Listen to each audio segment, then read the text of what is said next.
নমস্কার বন্ধুরা, old and new কুইজিনে আপনাদের প্রত্যেককে স্বাগত জানাচ্ছি। আশা করছি আপনারা যে যেখানে আছেন ভালো আছেন, সুস্থ আছেন। আর সেই প্রত্যাশা নিয়ে চলে এসেছি আপনাদের সঙ্গে শেয়ার করতে আলু দিয়ে চিকেনের পাতলা ঝোল। বন্ধুরা, এই পাতলা ঝোল রান্না করেছি খুব সাধারণ মশলা ব্যবহার করে। বন্ধুরা, এই রান্নাটি আমি শ্যুট করেছিলাম মূলত একটা শর্টস তৈরির জন্য, কিন্তু এই রান্নাটি যখন খেয়েছি তখন খেতে দুর্দান্ত স্বাদ হয়েছিল। আর সে কারণেই আমি ডিসিশন নিলাম যে আমি বন্ধুদের সঙ্গে এই রান্নাটি শেয়ার করব। তাই কোনো দৃশ্যের ভিডিও ধারণ করিনি বন্ধুরা, তবে সেই সব জায়গায় আমি আপনাদের সঙ্গে শেয়ার করব যে আমি কি উপকরণ ব্যবহার করেছি। তবে বন্ধুদের জানিয়ে রাখি, ডিপ ফ্রিজে প্রায় 2 সপ্তাহেরও বেশি চিকেনের 2টো লেগ পিস পড়েছিল। ঘরে কিছু না থাকার কারণে আজ সেই 2টো লেগ পিসই বের করে টুকরো করে নিয়েছি বন্ধুরা, আর তাই রান্না করছি। তবে আমি কি উপকরণ দিয়ে এবং কিভাবে আলু দিয়ে চিকেনের এই পাতলা ঝোল রান্না করেছি তা আপনাদের সঙ্গে শেয়ার করছি। তাহলে বন্ধুরা ধৈর্য সহকারে সঙ্গে থাকুন আর দেখতে থাকুন। আলু দিয়ে চিকেনের পাতলা ঝোলের জন্য বন্ধুরা আলু বেশ লাল লাল করে ভেজে নিয়েছি, আর সেই দৃশ্যটুকু বাদ পড়েছে। আলু ভেজে তুলে নেওয়ার পর বন্ধুরা কড়াইতে আবারও সর্ষের তেল দিয়েছি, আর চুলার ফ্লেম মিডিয়াম টু হাইতে রেখে এই গরম তেলে চিকেনের টুকরোগুলো বেশ লাল লাল করে ভেজে নেব। আর বন্ধুরা, এই চিকেনের টুকরোগুলো বেশ কিছুদিন যাবৎ ডিপ ফ্রিজে ছিল বলেই আমি এরকম ছোট ছোট টুকরো করে তারপর এই যে লাল লাল করে ভেজে নিচ্ছি।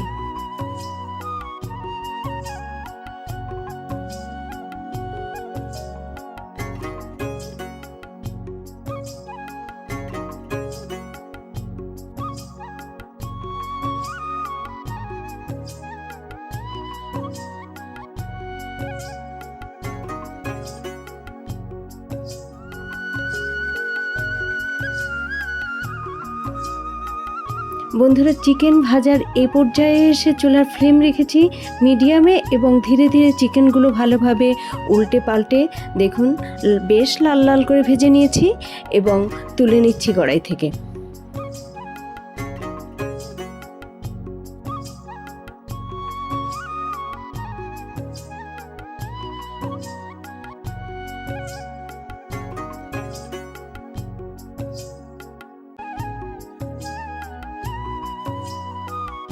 এই পাত্রে আলু ও চিকেন ভেজে একসাথে তুলে রেখেছি, আর দেখুন আলু কেমন লাল লাল করে ভেজে নিয়েছি।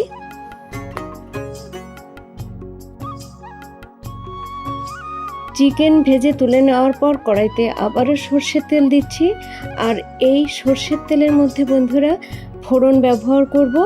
গোটা জিরে, কয়েকটা শুকনো লঙ্কা ছিঁড়ে দেব, আর দেব একটা তেজপাতা ছিঁড়ে। এ পর্যায়ে চুলার ফ্লেম লো টু মিডিয়ামে রেখে ফোড়ন ভালোভাবে নেড়ে চেড়ে কালার চেঞ্জ হতেই এর মধ্যে দিয়ে দেব পেঁয়াজ কুচি ভালোভাবে নেড়ে চেড়ে একটু নরম করে নিয়ে এর মধ্যে দিয়ে দেব আদা রসুনের পেস্ট দিয়ে বন্ধুরা আবারও ভালোভাবে নেড়ে চেড়ে বেশ গোল্ডেন কালার করে ভেজে নেব।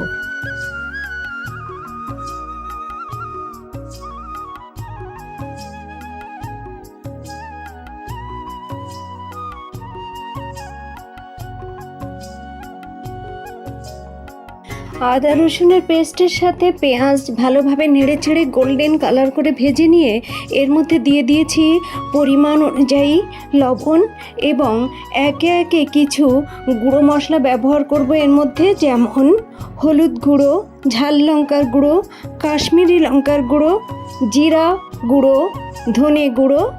এখন এই সব উপকরণ ভালোভাবে কষিয়ে নেওয়ার জন্য বন্ধুরা সামান্য জল ব্যবহার করছি। ইচ্ছে ছিল আলু দিয়ে রান্না চিকেনের এই পাতলা ঝোলের মধ্যে সামান্য গোলমরিচের গুঁড়ো ব্যবহার করব, কিন্তু এই মুহূর্তে বন্ধুরা আমার ঘরে গোলমরিচের গুঁড়ো নেই, তাই আমি ক্রাশ করে সামান্য গোলমরিচ এখানে দিয়ে দিচ্ছি। বন্ধুরা, আলু দিয়ে রান্না চিকেনের এই পাতলা ঝোল একটু ঝাল ঝাল হলে খেতে কিন্তু খুব ভালো লাগবে, তাই আমি একটু ঝাল বেশি দিচ্ছি। তবে আপনারা আপনাদের টেস্ট অনুযায়ী অবশ্যই ঝাল ব্যবহার করবেন। এবার সব উপকরণ ভালোভাবে নেড়েচেড়ে ভালোভাবে কষিয়ে নেওয়ার জন্য বন্ধুরা কিছুক্ষণের জন্য ঢেকে দিচ্ছি। বন্ধুরা, আলু দিয়ে চিকেনের পাতলা ঝোলের স্বাদ ও সুগন্ধ বাড়ানোর জন্য এখানে কিছু গোটা গরম মশলা নিয়েছি, যেমন দারচিনি, এলাচ, লবঙ্গ, জায়ফল। আর নিয়েছি বন্ধুরা জয়ত্রীটা একটু ভেঙে গুঁড়ো গুঁড়ো হয়ে গেছে, তাই এখানে শো করছি না, আমি শিলপাটার উপর রেখে এসেছি। তো এই সব উপকরণ শিলপাটাতে বেটে একটা মসৃণ পেস্ট তৈরি করে নেব। মিনিট 5 পর ঢাকনা তুলে নিচ্ছি। দেখুন বন্ধুরা, মশলার ওপর তেল ভেসে উঠেছে, কিন্তু মশলার মধ্যে এখনও জলীয় ভাব রয়ে গেছে। একটু নেড়েচেড়ে দিচ্ছি, তবে দেখছি পেঁয়াজের টুকরোগুলো খুব ভালোভাবে মেশেনি, তাই একটা চামচের সাহায্যে ডাল ঘোটার মতো করে ঘুটে ঘুটে পেঁয়াজের টুকরোগুলো ভালোভাবে মিশিয়ে দেওয়ার চেষ্টা করছি।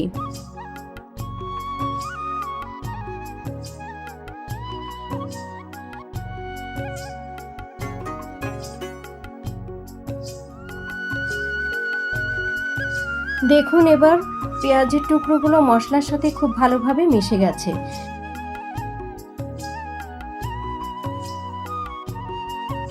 এখন এই কষানো মশলার মধ্যে ভেজে রাখা আলু ও চিকেন দিয়ে ভালোভাবে নেড়েচেড়ে কষানো মশলার সঙ্গে মিশিয়ে দিচ্ছি।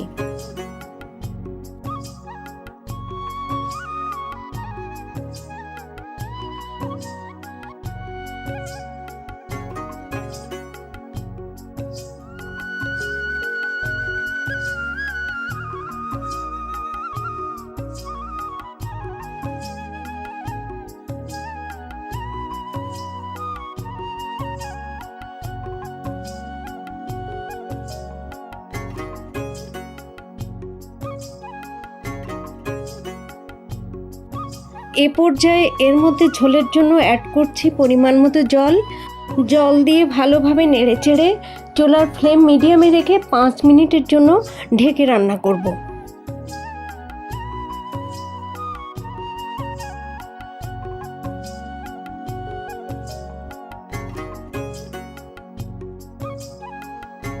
পাঁচ মিনিট পর ঢাকনা তুলে নিচ্ছি। বন্ধুরা দেখুন চিকেনের ঝোল কত সুন্দর টকবক করে ফুটছে। তো এ পর্যায়ে সেই বেটে রাখা গোটা মশলার পেস্ট এই ঝোলের মধ্যে মিশিয়ে দিচ্ছি।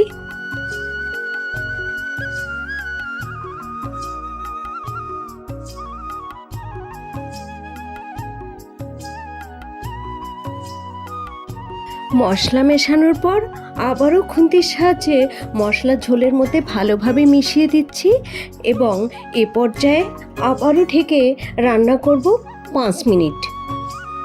5 মিনিট পর ঢাকনা তুলে নিচ্ছি। যেহেতু আলু দিয়ে চিকেনের পাতলা ঝোল রান্না করছি, তাই এর থেকে বেশি আর ঝোল কমাবো না বন্ধুরা, তাই এ পর্যায়ে চুলা বন্ধ করে দিচ্ছি। যেহেতু লোহার কড়াইতে রান্না করেছি বন্ধুরা, তাই চুলা বন্ধ করার পরেও বেশ কিছুক্ষণ ধরে বুদবুদ হতে থাকছে। তো বন্ধুরা, আলু দিয়ে চিকেনের পাতলা ঝোল আমার রান্না কমপ্লিট হয়ে গেছে।